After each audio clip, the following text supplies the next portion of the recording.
puertas que deberían permanecer siempre cerradas. Pero hoy vamos a abrir una. Acompáñanos. Encendamos la luz y borremos las sombras para siempre.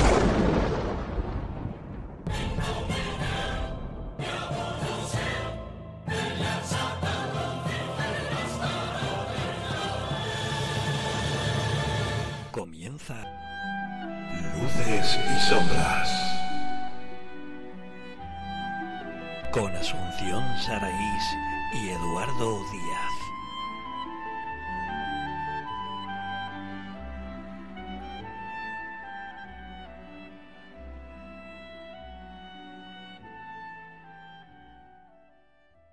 Muy buenas tardes a todos nuestros seguidores. Estamos una vez más con ustedes, tanto yo, Asunción Saraís, como mi compañero Eduardo Díaz. Buenas tardes, Eduardo. Hola, buenas tardes. Bueno, traemos un nuevo programa y yo creo que esta tarde a mí por lo menos me va a saber bien hacerlo. No es que los demás no me sepan, pero Ya. como entra dentro de uno de los campos preferidos por mí, como puede ser la ufología. Sí, Pues sí. bueno, quizás me siento más cómoda dentro de este campo, ¿no? Pues sorpréndenos. Realmente vamos a hablar de un proyecto del que yo personalmente me he enterado de hace muy poquito tiempo y vamos a ir viendo poco a poco cómo esto se puede enlazar o no, lo veremos al final, con otro tipo de proyectos que sí es cierto que ya conocemos todos. Hoy una cosa es que, por ejemplo, alguien diga que ha filmado un ovni, que ha visto un ovni, que ha grabado un ovni con su teléfono móvil Sí. o con su cámara o tal. Y otra muy distinta es cuando esa información o esos reportes llegan a través de medios, a través de testigos que llamaríamos de primer nivel, entre los que estarían incluidos, por ejemplo, los militares, ¿no? Ya. Y más si encima son militares que avistan objetos volantes no identificados durante sus misiones como militares. Bueno, pues hablemos de dinero. Sí, a mí que me registre. Bueno, pues el Departamento de Defensa tiene un presupuesto anual de Estados Unidos, evidentemente. Tiene un presupuesto anual estimado de 600.000 millones de dólares. El Departamento de Defensa de Estados Unidos. Ya. Anual, 600.000 millones de dólares. De los cuales parece ser que en un momento determinado se destinaron 22 millones a un programa que, excepto los que estaban dentro, nadie sabía muy bien qué era, y que se llamaba el Programa de Identificación de Amenaza Aeroespacial Avanzada. Sí. Bueno, el departamento de Defensa lo que dijo que fue que en un momento determinado esto acabó en el año 2012. Sin embargo, hay otras voces, hay otras personas que dicen que eso no es cierto. Vamos a ver, hay que tener en cuenta que dentro de los proyectos de investigación OVNI que ha sacado no solamente el gobierno de Estados Unidos, sino incluso Rusia o incluso en España tenemos proyectos de avistamientos de ovnis y tal. No se trata únicamente de que no se conocieran, es decir, sí se conocían, decían que se habían terminado. Pasó con el proyecto Blue Book, pasó con el proyecto Majestic 12, pasó con un montón de proyectos en el pasado que a día de hoy supuestamente se han terminado. No, eso no es cierto. No se han terminado, han ido a lo largo de los años cambiando de nombre Ya. y manteniéndose el programa. Quizás este programa de identificación de amenazas aeroespaciales avanzadas, que me parece demasiado rimbombante, pero bueno, no sea más que una extensión de aquellos proyectos que comenzaron en los años 40 y los años 50. Y no sea más que una extensión de eso. Yo además creo que ya lo hemos comentado en alguna ocasión, o por lo menos, en mi opinión, Sí, es que yo estoy convencido que por lo menos 70-80% de los proyectos que dicen que terminaron, nunca terminaron. Nunca terminaron. Y aunque después digan que hay otros proyectos con otro nombre, es el mismo proyecto. Exactamente. Es una prolongación. Exactamente, son prolongaciones de los mismos proyectos siempre. Bueno, pues está claro que para ver cómo interactúan las fuerzas militares de cualquier país del mundo con esos objetos voladores no identificados, tenemos que irnos como siempre un poco al pasado, tenemos que tirar un poco de hemeroteca, ir hacia atrás y tenemos que desplazarnos varias décadas. Está claro que donde se dice que comienza la edad moderna del fenómeno ovni, viene marcada por el famoso incidente de Roswell, que se remonta al mes de junio del año 1947. Pero está claro que hubo muchísimos más avistamientos, que en un momento determinado Winston Churchill, por ejemplo, en aquel momento ordenó que se clasificaran. Una vez que se clasificaban, evidentemente no salían a la luz. Y esos documentos que Winston Churchill dijo que debían ser clasificados, lo que hacían era detallar un encuentro entre oficiales de la RAF, por ejemplo, con esos objetos volantes no identificados. Es decir, lo que hizo fue tapar todos los encuentros con ovnis durante la Segunda Guerra Mundial. Ya. Callarlos, ¿no? ¿Para qué crean más problemas? Exactamente, bastante tenían con la guerra en aquel momento. Bueno, pues desde ese momento, desde esas décadas del pasado, diferentes grupos, diferentes personas han acusado abiertamente a todos los gobiernos de ocultar información sobre objetos volantes no identificados y además de mantener programas secretos de investigación. Bueno, la gente ha tocado tanto las narices y ha llamado tanto a esas puertas que al final a muchísimos gobiernos no les ha quedado más narices que desclasificar documentos. Bueno, eso de desclasificar hay que ponerlo entre comillas y cogerlo con pinzas, porque yo recuerdo que cuando yo pedí los desclasificados de España y me los mandaron a mi casa desde el Ministerio del Interior y empecé a leerlos, es que me tuve que echar a reír porque entre lo que yo tenía en mis archivos documentado, tenía mucha más documentación de cualquier caso de las que venían en esos desclasificados. No. Entonces, bueno, te echas a reír y dices, bueno, ¿qué me has desclasificado? Lo que ya sé, pues eso no me interesa. Menos de lo que yo sé, vale. Está claro que siempre se les ha acusado de ocultar información sobre esos objetos, ¿no? Y como decía antes, de mantener vigentes, de mantener en la brecha en esos momentos programas secretos de investigación. La respuesta oficial ha sido siempre que eso no es cierto, que ellos no han tenido programas de investigación sobre los ovnis secretos. No, que va, nunca. Va. Pero lo cierto es que algo se estaba cociendo, sobre todo en esta última época, y lo que se estaba cociendo precisamente era ese programa de nombre tan rimbombante que a fin de cuentas no es más que un proyecto de investigación OVNI. Repito, el programa de identificación de amenazas aeroespacial avanzada. Sí. Que queda muy bien, el nombre queda muy bien. Sí, le podemos poner el nombre que queramos. Vale, pues este programa de identificación estaba dirigido por el oficial de inteligencia militar Luis Elizondo, quien en un momento del año 2017, concretamente en octubre de 2017, renunció por falta de apoyo, por falta de financiación. Pero es que estamos hablando de que el Departamento de Defensa dice que eso terminó en 2012 y el director de ese programa dimite en 2017. Bueno, vale. Ha habido un déjà vu, un cambio en el tiempo. Ese sí, algo pasó ahí, desde luego. Bueno, pues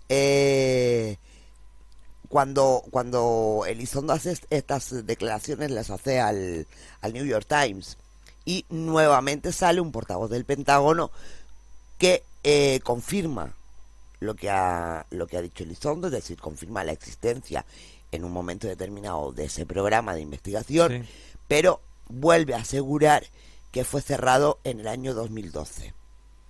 Sin embargo, es verdad que el Times, por ejemplo, obtiene una serie de documentos que indican que este proyecto recibió financiación, esa financiación de 22 millones de dólares anuales, desde 2008 a 2011.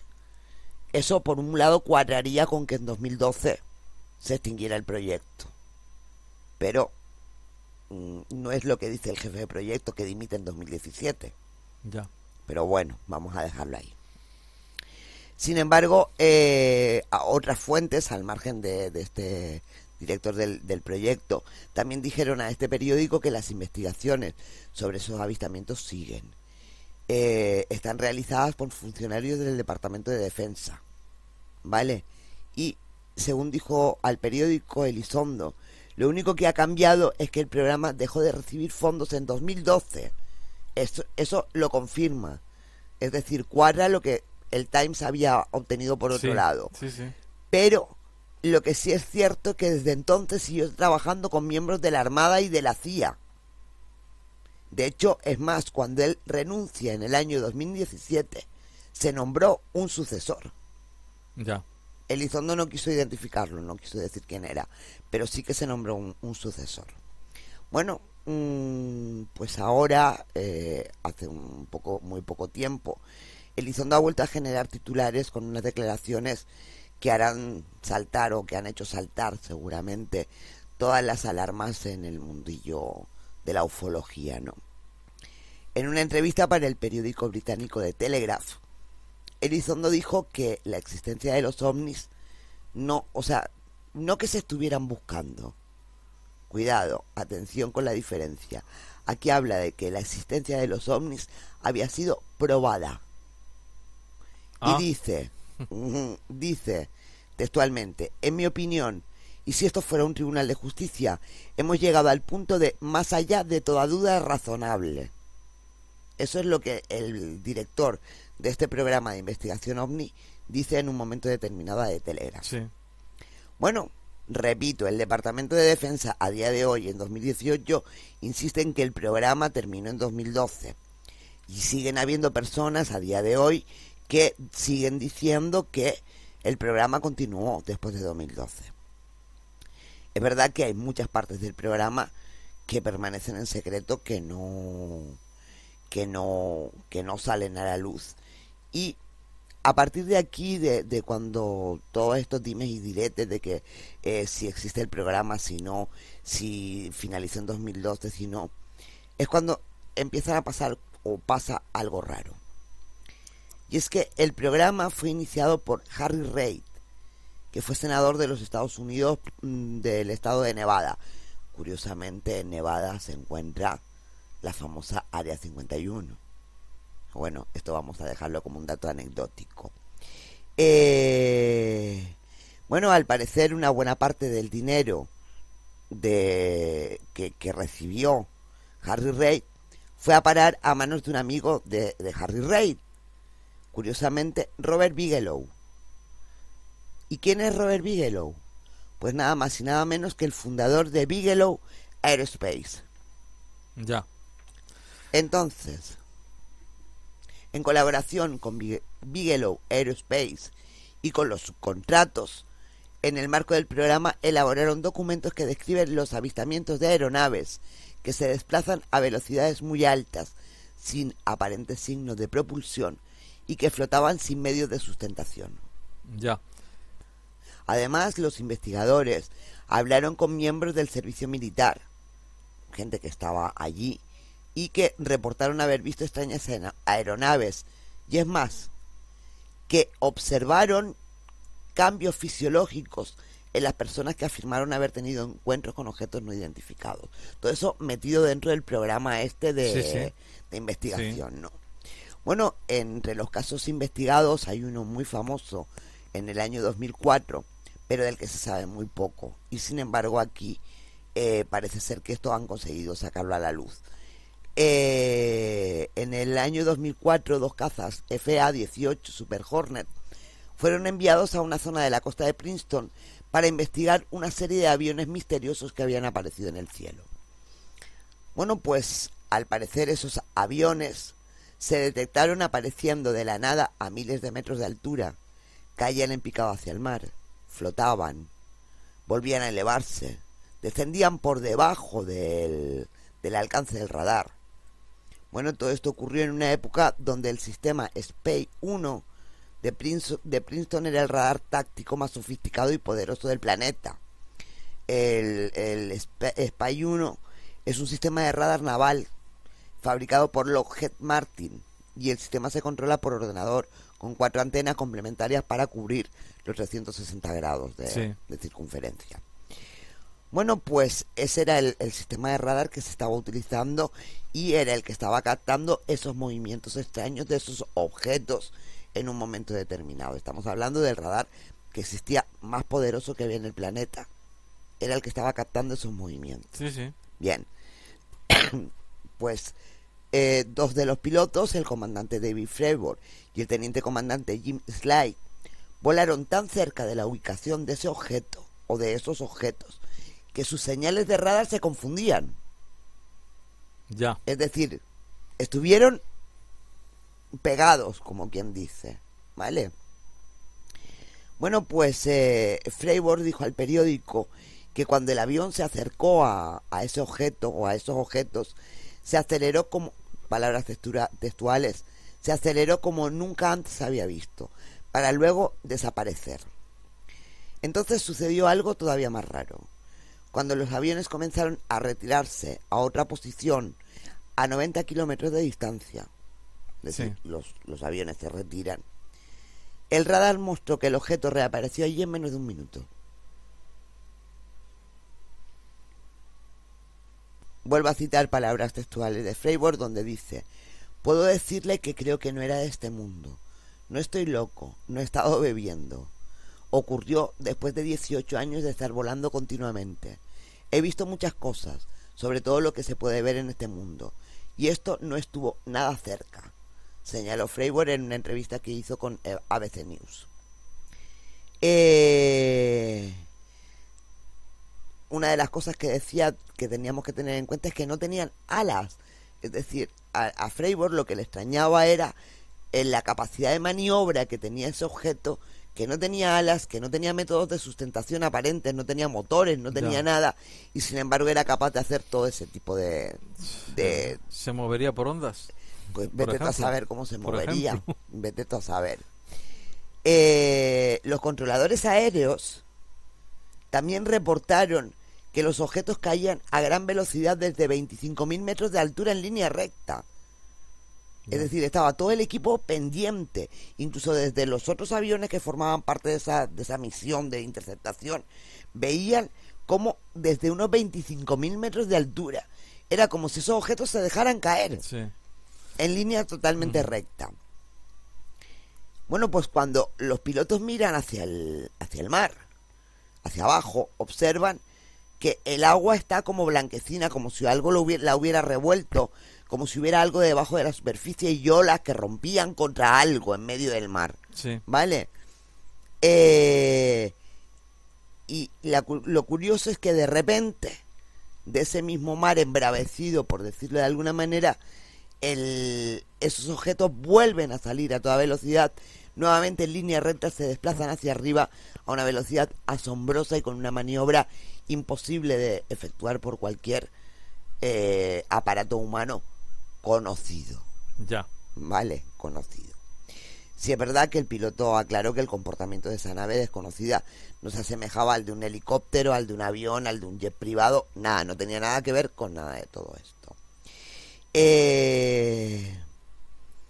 Elizondo no puede discutir, evidentemente, detalles del programa, no puede hablar del programa.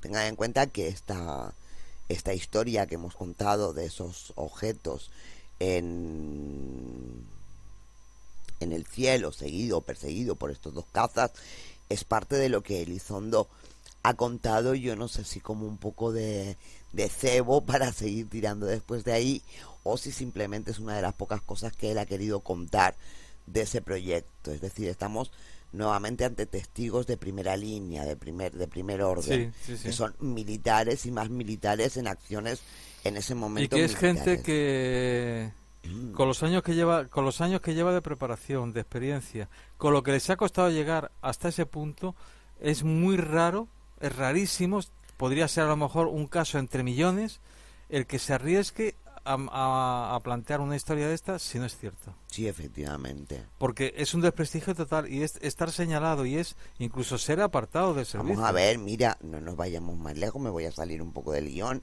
pero bueno, para irles contando casos que sí que he investigado yo. Aquí en Canarias hubo un caso, creo que por el año aproximadamente 91, 92, creo recordar, en el que 2 cazas despegan de la base aérea de Gando, no saben cómo se encuentran de repente en el espacio aéreo marroquí. Sí. No saben cómo han llegado al espacio aéreo marroquí. Uno de los cazas, el que va adelante, estalla en el aire sin que haya habido ningún tipo de agresión ni nada por el estilo. Y el otro caza desaparece. Curiosamente, el piloto, y lo que les estoy contando lo he investigado yo, ¿vale? El piloto aparece sin avión en una playa de Gran Canaria, con su mono de piloto. Bueno, ese piloto estuvo más de 20 días aislado en la base de Gando, sin que pudiera tener acceso no solo a periodistas, ni a su familia, ni a sus amigos, ni a sus compañeros, ni a nadie. Esa es la historia. Porque ellos de lo que hablaban era de que antes de la explosión se oyó un extraño sonido punzante, trepidante en los oídos, ¿vale? Y observaron como un gran objeto se les venía encima. Sí. Y explota el primer caza. Vale, entonces esto es más o menos lo mismo, es decir, lo que tú estabas diciendo, es decir, no se arriesgarían a contar este tipo estamos de historias. Estamos hablando de un personal que además llegar a ser piloto no es fácil. No. Primero, económicamente... Y menos pilotos de combate. Sí, económicamente el coste es bastante elevado.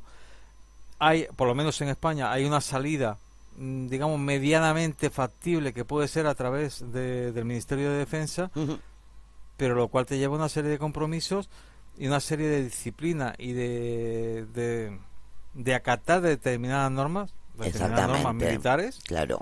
Que es muy difícil, o sea, yo lo veo muy difícil.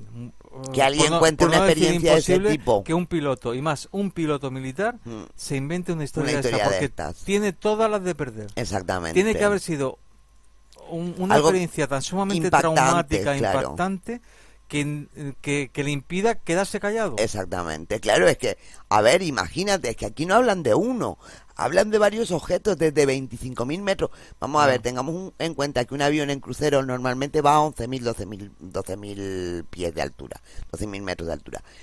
Estamos doblando eso. Sí. Y ellos lo veían como si cayera a peso de repente y frenaba antes de meterse en el agua. Sí, o sí. flotaba simplemente de repente sobre el agua. Es decir, yo me imagino que es un piloto, el pobre hombre tendría que estar con la boca abierta y diciendo esto, ¿qué demonios es? ¿De qué estamos hablando? Vale.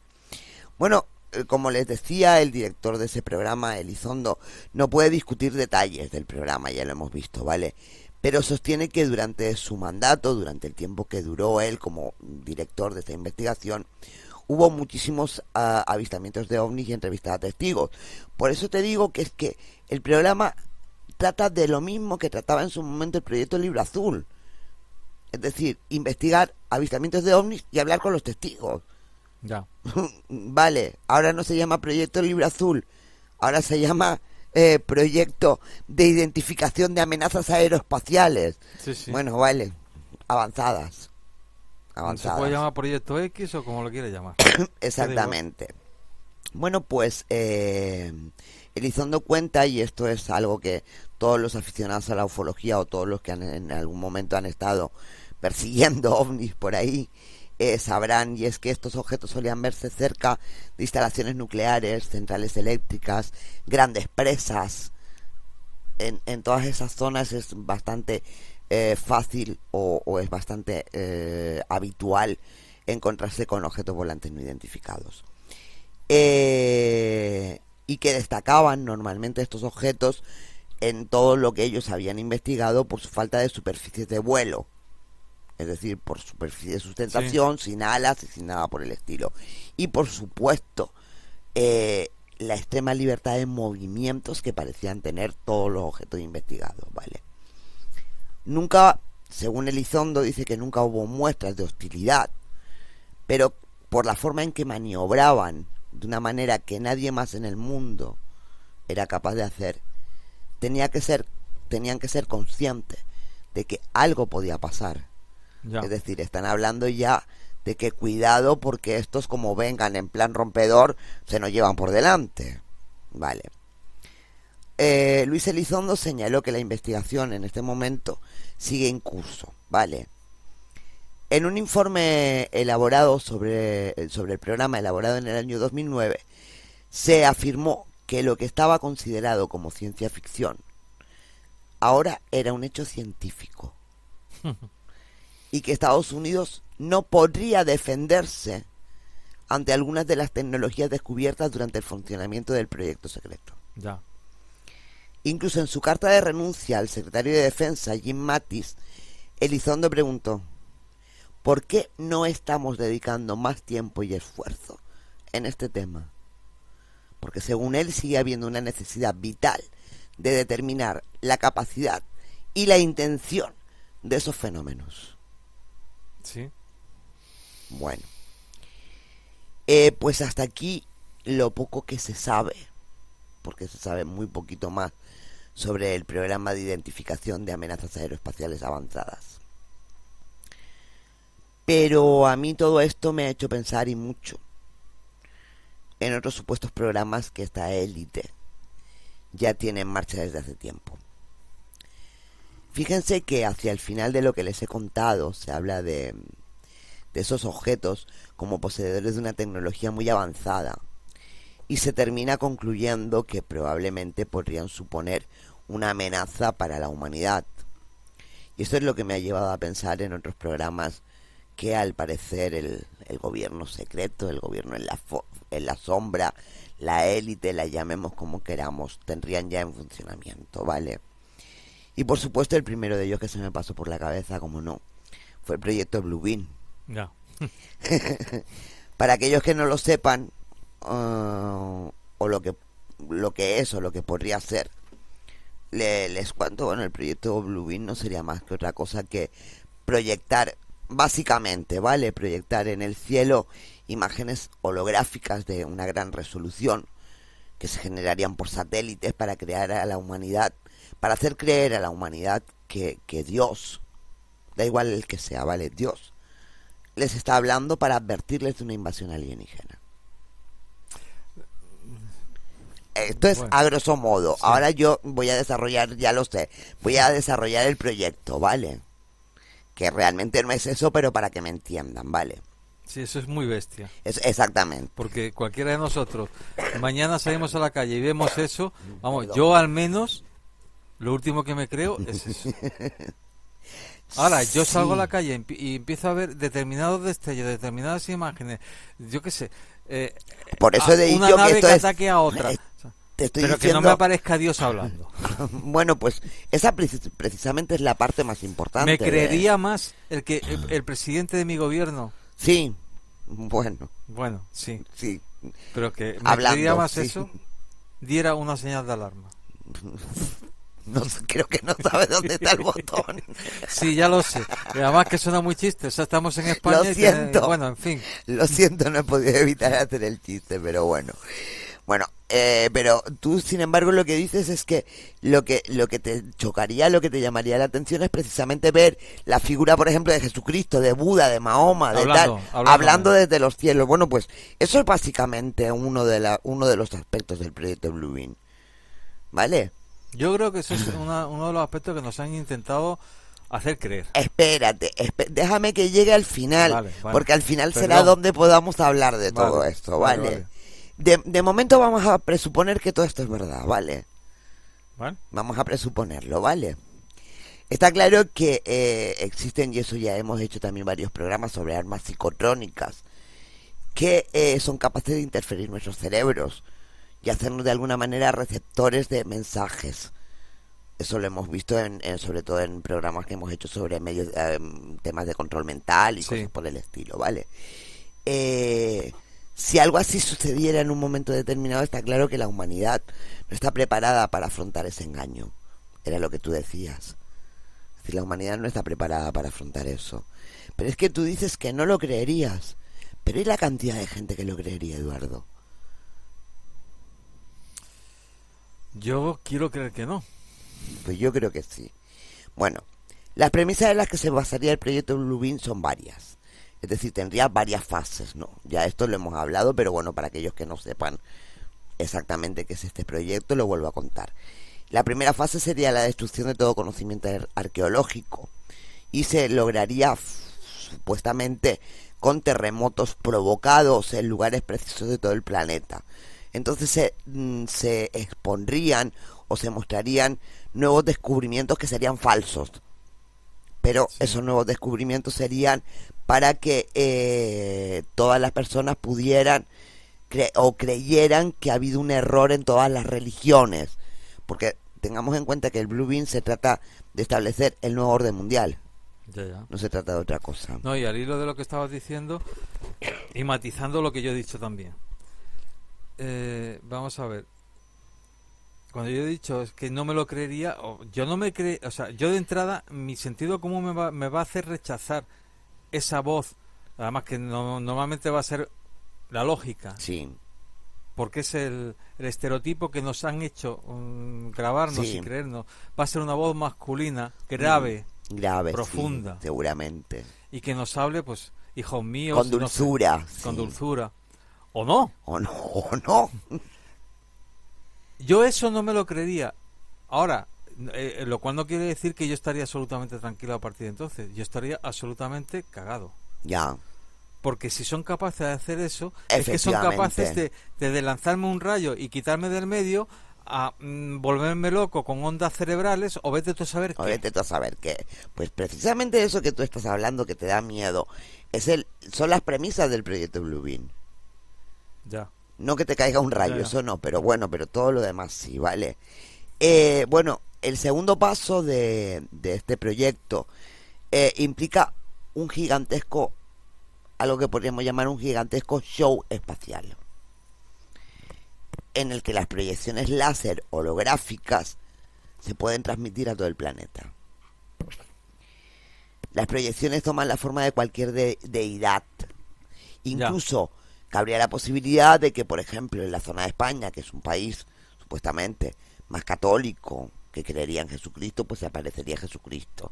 En las zonas de países árabes, quien se aparecería sería Alá. En África se aparecerían deidades ancestrales, quizás, pero siempre adecuado al entorno donde están, ¿vale? Pero al final lo que ocurriría sería que todos esos dioses acaban fundiéndose en uno solo, que es lo que busca realmente el proyecto Blue Beam, ¿vale? La creencia en la instauración de una sola religión también.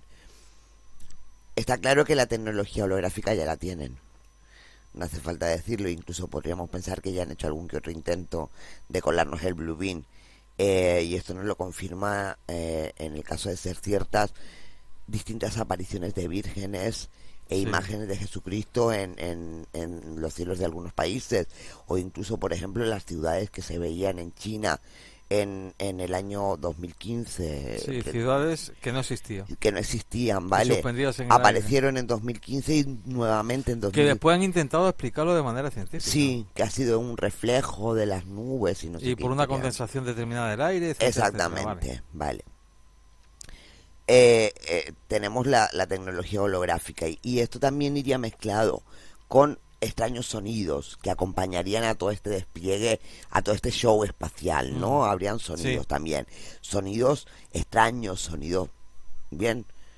En los últimos tiempos, en los últimos años, en muchas ciudades alrededor del mundo se han escuchado extraños sonidos que provenían desde el cielo, pero sin un origen definido. En algunos casos duran minutos y en otros pueden durar hasta horas o incluso días. Y en algunos casos lo escuchan todo el mundo y en otros casos no. Exactamente. Entonces quizás pudiéramos estar hablando, pudiéramos estar hablando de que estos son pruebas que se podrían estar haciendo de ese proyecto Blue Beam. En caso de que todo esto sea cierto, que eso lo veremos después, lo hablaremos después. Bueno, pues ya hemos visto los dos primeros pasos. El tercer paso sería la comunicación telepática electrónica. Eso que tú decías antes de que Dios te hablara al oído y te dijera cosas y tú no te lo ibas a creer. Bueno, pues ese sería el tercer paso precisamente. Se trata de hacer que la gente piense que su Dios le está hablando a través de la telepatía y proyectando mensajes en su cabeza. Lo curioso es que además, una de dos, o pensarían que todos se estaban volviendo locos, o tendrían que aceptar que realmente es su Dios quien les está hablando, porque yo te lo puedo comentar a ti o se lo puedo comentar al otro y a todo el mundo le va a estar pasando lo mismo. Sí. Es decir, ahí uno puede rechazar el rollo de decir esto es un rollo mío, porque a todo el mundo le estará pasando igual. ¿Vale? Sí, sí, vale. sí. Y vamos al cuarto paso, que es donde está el kit de la cuestión. El cuarto paso tiene 3 partes. Primero, hacer que la humanidad viva atemorizada ante una potencial invasión extraterrestre. Para lograr esto, harán uso del cine, de la televisión, de herramientas de manipulación mental, de imágenes holográficas, de muchísimas cosas.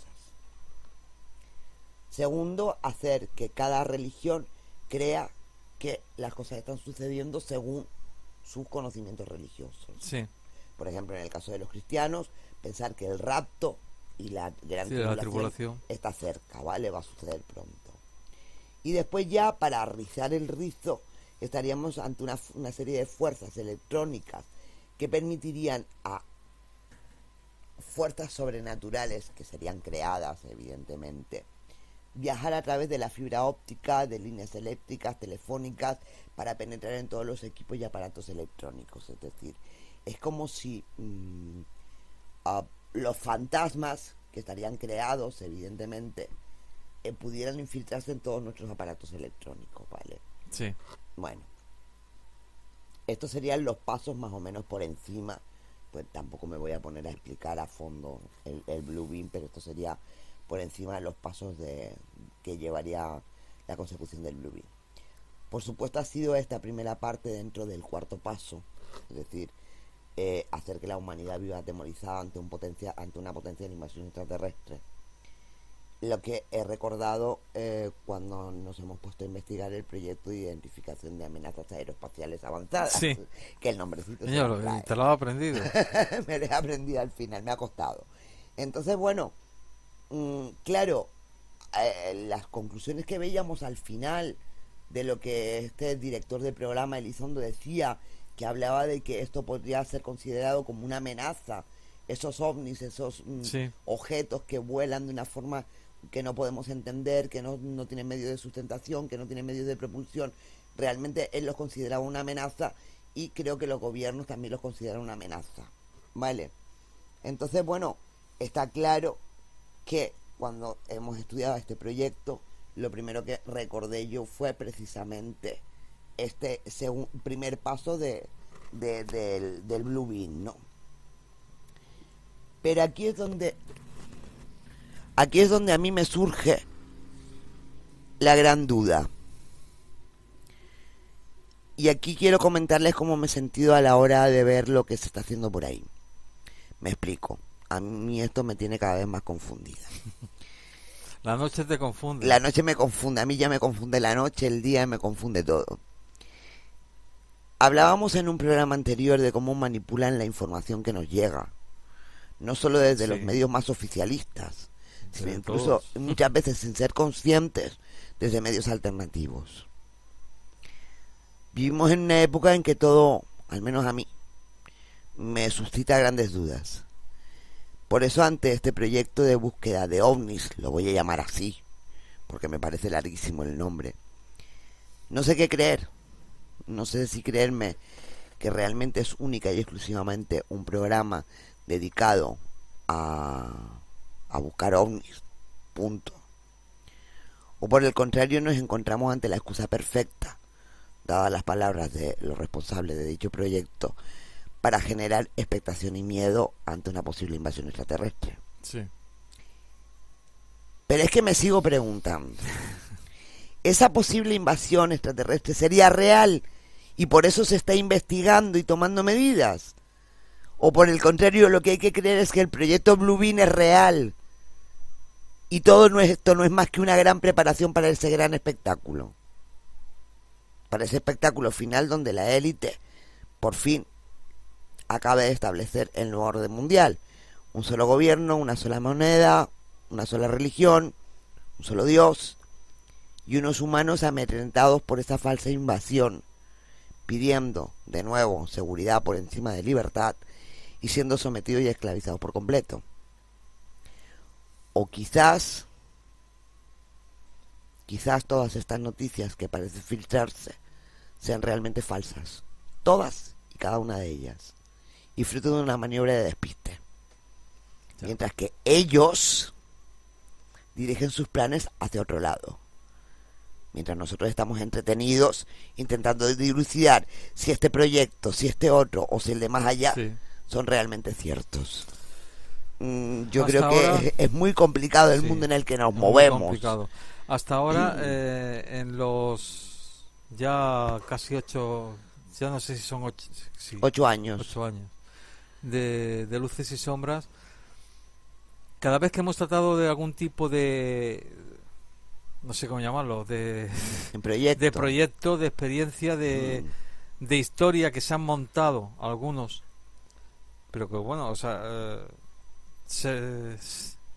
aunque parezca peyorativo lo que estoy diciendo, que se han montado, vamos a ver, cuentan con un presupuesto multimillonario, cuentan con todas las bazas para al menos conseguir el objetivo que se han planeado, que no sabemos cuál es, en cada uno de los proyectos, y tienen un objetivo final, que normalmente es o controlarnos más, o tenernos más vigilados, o supuestamente velar más por nosotros a cambio de, es lo que yo decía antes, quizás seguridad por encima de libertad, quitarnos libertad, quitarnos lo que sea, da igual.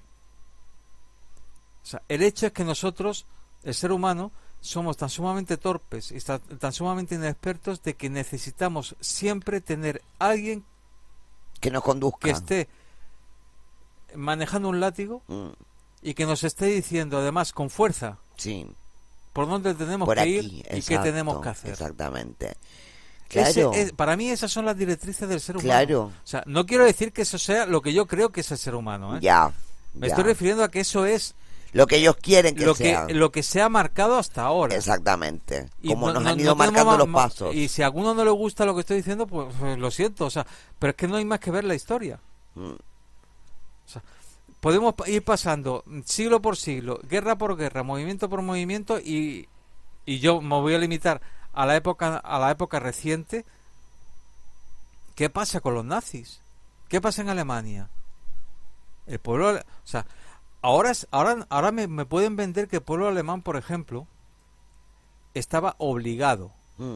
O sea, sí estaba obligado porque había una mano férrea. Claro. Pero en ese momento el pueblo alemán estaba recibiendo lo que inconscientemente de alguna manera ya se le había preparado, que era aceptar y acatar lo que se le dijera, que es lo que estamos aceptando y acatando todos desde hace muchísimos años en determinados momentos de la historia, o en cada uno de los momentos que estamos viviendo. Sí, efectivamente. Ese es el rollo. Entonces, yo a lo que voy, con lo que yo quería expresar en este final, es la gran incertidumbre que yo tengo continuamente, incluso cuando hacemos Luces y Sombras. Yo hablo del proyecto Bluebeam, y yo estoy hablando del proyecto Bluebeam, y por dentro parece que hay una vocecita que me está diciendo: ¿y tú estás segura de que esto es verdad? ¿Esto no será otra vendida de moto para que tú te centres en hablar de esto y no hables de otra cosa que es mucho más importante que este proyecto? Por ejemplo, estamos hablando del proyecto aeroespacial, y no digo, de amenazas aeroespaciales. No estoy diciendo por lo bajo que sí, porque esté ratificando esa postura, sino que sí, que es una de las posibilidades. Exactamente, claro. Vamos a ver, por eso. Es que es eso. El proyecto este de amenazas aeroespaciales realmente era un proyecto que simplemente buscaba ver si existen los ovnis o si no existen los ovnis. Eso sí que no me lo creo. Yo tampoco, a eso voy. Ahí es sí decir, que no entro. aquí hay algo más, pero claro, después derivas al proyecto Bluebeam y te planteas: ¿y esto será verdad? ¿No será que vamos a ver, yo tengo un dicho siempre, cuando alguien del poder, alguien del gobierno, alguien de altos cargos me señala con un dedo hacia un sitio, yo tiendo a mirar hacia el contrario. Yo es que... Por eso es por lo que cada vez, yo en lugar de tener las cosas cada vez más claras, lo que tengo son cada vez más dudas. Ya.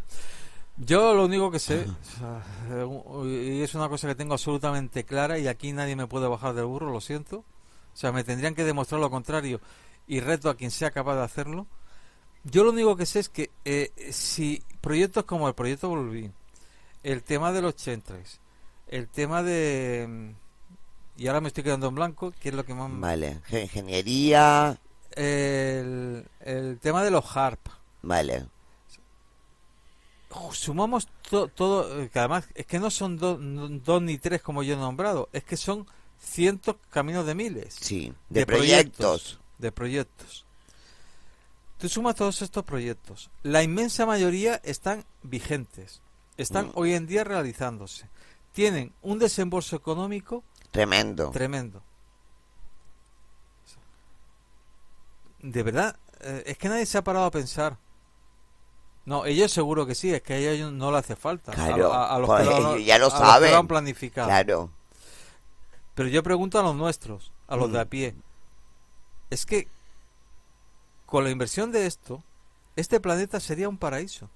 Evidentemente. Es que no seríamos capaces de imaginarnos evidentemente está cómo claro. podría estar en plan paraíso. Pues tú crees que alguien de los de arriba pretende convertir esto en un paraíso para todos. Pero vamos y si fuéramos capaces de tener este planeta como un paraíso para todos, ¿qué necesidad tenemos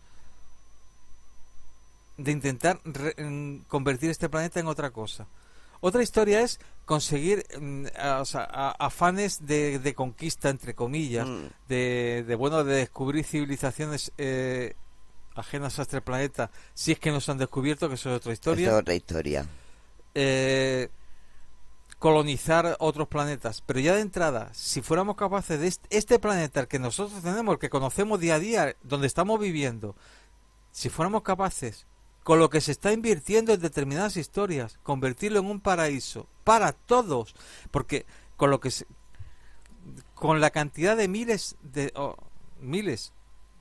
que no es miles de millones, es miles de billones o trillones, que ya no sé qué cantidades estamos manejando, que se están empleando en toda esta historia, es que da para convertir este planeta y varios en un auténtico paraíso para todos. O sea, aquí no sobra nadie. No habría que hacer una selección de población, o sea, no habría que hacer